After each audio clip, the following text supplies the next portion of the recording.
Asise àwa Musulumi lórí ọ̀rọ̀ àwọn Aborisa òkùnkùn oníkùn kò nínú ọmọ mọ́nú èèyàn máa ń mọrú ọ̀fẹ́ tó ń jìn sí ni kó lè bá a máa ta lòun ó képe kó wá yọ̀. Asise táwa Musulumi ṣe lórí ọ̀rọ̀ àwọn Aborisa ilẹ̀ Yorùbá ìlú yìí àjọ ní ni ẹnìkan ò lè lọ fẹ́nìkan àfẹnitọ́lọ́jọ́ ìbá pé kálukú dẹ̀ ló ní freedom láti lè ṣe ń tó wù. Kódà kéèyàn ó jí lónìí kó ní òun ò gba Ọlọ́run gbọ́ ò fóònù tó wà lọ́wọ́ yìí lọ́lọ́run tó nígbàgbọ́ sí lòun ó sì máa sìn lòun máa bọ̀. Ní ibì kan lẹ́wọ̀n kan tó fẹ́ tì í mọ́ torí pé kálukú ló ní freedom láti lè ṣe ń tó wù. Kágbà àlàáfíà láàyè kí alìbàjọ gbégbé àlàáfíà lágbàáyé àwọn èèyàn kan bẹ àwọn ò tiẹ̀ mọ Ọlọ́run rárá wọn nígbàgbọ́ àpọ́nlé ni pé ẹ̀yin ń pe Allahu àwọn ń pe Elédùmarè ní ó yàtọ̀tọ̀ síra wọn. Elédùmarè tiwa àwọn kan ò tiẹ̀ nígbàgbọ́ pẹ̀lú Allahu ní Elédùmarè ní Ọlọ́run ní aṣẹ̀dá ni. Bẹ́ẹ̀ sì ni àwọn náà rìn lábẹ́ òrùn òjò ń rọ̀ wọ́n rìn lábẹ́ kílẹ̀ oṣù wọ́n rìn lábẹ́ òṣùpá àmọ́ wọ́n deny tí ń jẹ́ Ọlọ́run. Wọ́n sì jọ ń gbégbé àlàáfíà nílùú tí wọ́n wà lórílẹ̀-èdè tí wọ́n wà tí Mùsùlùmí bẹ́ẹ̀ tábọ̀rìsà bẹ́ẹ̀ tó ń tiẹ̀ tó gbé kíní kàkàlẹ̀ tó nígbàgbọ́ sí pé òun lọ́lọ́run tó. Asise àwa Mùsùlùmí nínú ẹ̀ òun ni àdúà tó jáde láti Ìlọrin pé kọ́lọ́hun ó paná Adébọ̀rẹ́ kọ́lọ́hun ó gbé súnà Ànábì sallallahu alaihi wasallam ga. Ọlọ́hun ó paná Adébọ̀rẹ́ yóò gbé súnà Ànábì sallallahu alaihi wasallam ga. Àdúà tó wá láti Ìlọrin ni kó tó wá di pé àwọn ilẹ̀ Yorùbá náà tẹ́wọ́ gbà. Ẹ ronú sí dáadáa o. Tí Ìlọrin bá ṣàdúà yìí tí Ìlọrin bá jẹ́ gbé torí pé ẹ̀sìn Islam ló kọ́kọ́ pilẹ̀ nílẹ̀ Ìlọrin ló fi jẹ́ jásí pé nínú àwọn tí bá ń gbé eégún ẹ máa gbọ́ Sálíù Dìísù Ibrahim ni wọ́n pè báwọn ọjọ́ ńlá tẹ bá báyàn lábẹ́ eégún kòndóró ní o eégún ẹni pàlùkà ní o eégún olófe ní o ní gbogbo àyíká ilẹ̀ Ìlọrin bẹ̀rùn Islam ló kọ́kọ́ wọlé. Ìgbà tó yá tí mùnáfìkì wọ̀ ó di pé wọn fẹ́ ṣe Islam tanyanyan wọn fẹ́ ṣe láàbò láwọn àfáà wá rí wípé àwọn Mùsùlùmí tí wọ́n ń gbẹ̀sìn wọ́n tún ń ṣe bọ pẹ̀lú ẹ̀ náà Ọlọ́run paná Adébọ̀rẹ́ báwa gbé súnà Ànábì sallallahu alaihi wasallam ga. Tílẹ̀ Yorùbá kan bá wá tẹ́wọ́ gbàdúrà yìí nílùú tó já pé òòṣà ló gbégbá orókè ń bẹ̀ mùnáfìkì akàn claim pàwọn Mùsùlùmí la pọ̀ ní ẹ̀ rí pé àṣírí ti ń tún ní sẹ́ẹ̀kà rí pé èèyàn ó lè máa jẹ́ Ibrahim Yahya yóò sì máa defend yẹ bọ pé Islam gan ẹ̀ka fẹ́ fi dá ayé rú ní ẹwà gbà ṣe bàbá rẹ̀ lẹ́jọ́ kọ yìí ni àbíwọ̀. Àṣìṣe tí ọ̀pọ̀lọpọ̀ wá ń ṣe nìyẹn kẹ wá máa ṣàdúrà tí Ìlọrin ń ṣe kẹ tẹ́wọ́ gbà nílùú míì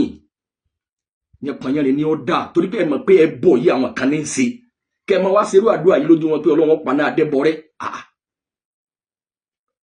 yóò dìjà bó tiẹ̀ jẹ́ ọjà sí pé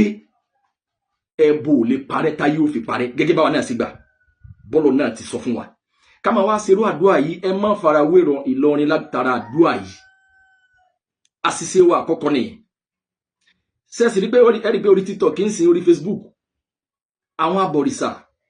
wọn ò ní nǹkan kan méjì tí wọ́n ń ṣe lọ́wọ́ ju pé torí pé ta lọ́lọ́run mo láǹfààní àti lè gbọ́rọ̀ ẹ̀ lénìí mo sì rí pé ó ní point ó ń bọ̀rọ̀ lọ́wọ́ ní ìgbà tẹ́ jáde tẹ́ni ẹnìkan fi Ànábì sallallahu alaihi wasallam wé ẹnìkan bọ́rọ̀ yẹn ṣe burú tó yẹn lọ́mọkùnrin tó sọ̀rọ̀ yẹn ọmọ ara Ṣakí yẹn ọmọkùnrin anífìlà gbòbí ilé mọ́ròde ìwọ́ lọ yẹn àforí TikTok àti Facebook. Kódà bí ẹ bá jó lórí pípé tẹ́ ẹ bá wọn fídíò ọmọ yẹn ọmọ tó fi Ànábì sallallahu alaihi wasallam wé nìkan ọ̀jọ̀gbọ́n tó jó lóye tó sì níye inú èyí ọmọ bèrè léèrè pé ṣé wèrè kọlu léyìí ẹ sì tó mọ fúnra yín lé sí náà yìí pé àwèrè tó kọlu léyìí gan wèrè ti kọlu torí pé àrò òkú lọmọ yẹn ẹ bá farabalẹ̀ gbọ́rọ̀ ìsọ̀rọ̀ ẹ rí pé kò lajú rárá. Àmọ́ torí pé ọjáde nílùú tó dáa ọjáde nílé eré Mùsùlùmí ni wọ́n bí tẹ́lẹ̀ wọ́n ní Haruna àbí nǹkan ló kọ ẹ̀ ọ̀dà Aborisa torí pé àwọn nǹkan kan bẹ tí ń dí àwọn èèyàn lọ́wọ́ Mùsùlùmí ilẹ̀ Yorùbá ọ̀gọ̀rọ̀ wọn ò fẹ́ ṣe Islam tányányá àbọ̀ ni wọ́n fẹ́ ṣe wọ́n fẹ́ fẹsẹ̀ méjì rìnà kan ṣoṣo wọ́n fẹ́ máa ṣe Islam wọ́n fẹ́ lọlé yẹ̀mí wò wọ́n fẹ́ máa ṣèmùlẹ̀ àwọn àgbà wọ́n fẹ́ kí àwọn àgbà kí diwọ́ torí pé ọ̀nà ọ̀fun lọ́nà ọ̀run àfẹnitọ́lọ̀ ń bá sàánú. Ta lọ́lọ́run wá ń bọ̀rọ̀ lọ́wọ́ wá ní bẹ́ẹ̀ ní jọ́ tí bàbá Muyideen Àjàní Bello Ọlọ́run bá ṣe dáadáa fún wọn tí bàbá ń sọ pé ẹ lọ kó fádànù kí lè rí sọ sí níjọ́ tí Jamiu náà sọ pé Ifá Al-Qur'ani ju Ifá lọ kí lè rí sọ sí. Mo rí pé ó ní pọ́ìntì o àfi ká ṣàlàyé kájí okun náà kí ló bí tí bàbá wa Sheikh Àjàní Bello fi sọ̀rọ̀ yẹn yìí pé ẹ lọ kó fádànù torí pé ń kó palára bá wa àfi pẹ̀lú àlàyé tó kún náà ni. Ẹ rí pé ìjẹ́ mùsùlùmí nísìn nípìnlẹ̀ pé yẹn fẹ́ wọnú ẹ̀sìn Islam Qawahidul Islam wà Arkanul Islam pé ó fẹ́ wọnú Islam. Àkọ́kọ́ ni shahadatu an la ilaha illallah wa anna Muhammadan rasulullah bọ́lọ́wọ́n bá gbọ́ sọ pé ẹ̀ka fi kalimatu shahada sí yẹn lẹ́nu náà ni pé la ilaha illallah